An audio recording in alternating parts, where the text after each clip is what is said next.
Bienvenue dans cette nouvelle vidéo. Nous allons voir les différentes fins de gestes en revers. Donc on va commencer, on va s'occuper principalement au début pour le revers humain, donc du bras arrière.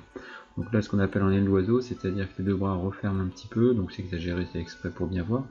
Et donc c'est caractéristique du revers de Gasquet, qui fait repartir son bras gauche là pour essayer de resserrer un petit peu les omoplates. Donc ça l'aide à garder donc les épaules de profil. Ensuite, autre possibilité, donc avec rotation des épaules. Donc là, on va servir beaucoup plus des épaules pour revenir de face.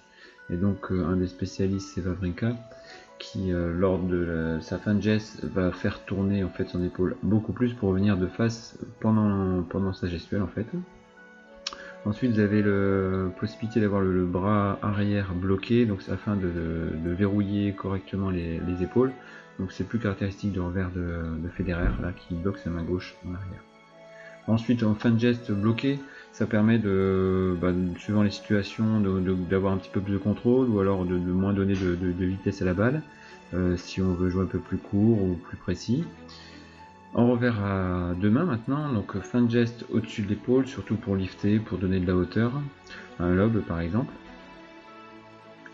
Ensuite, donc un petit peu plus bas, donc au niveau de l'épaule, donc c'est la fin de geste plus classique, là où on va chercher beaucoup plus d'amplitude vers l'avant pour une poussée un peu plus prolongée. Ensuite, fin de geste au coude, donc c'est un petit peu plus bas, donc soit c'est pour faire des coups courts croisés par exemple, ou empêcher la balle de monter, donc la coiffer suffisamment. Ensuite bloqué, pareil pour par exemple retour de service, où là on a besoin de plus de contrôle que de puissance.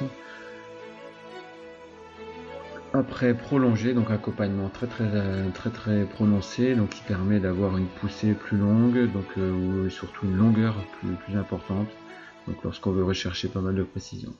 Voilà, cette vidéo est à présent terminée. Merci de l'avoir suivi. Je vous êtes libre de visiter mon blog pour voir de nombreux articles avec des fiches gratuites, de me suivre via Facebook, YouTube ou Twitter, ou de me contacter par mail. À bientôt.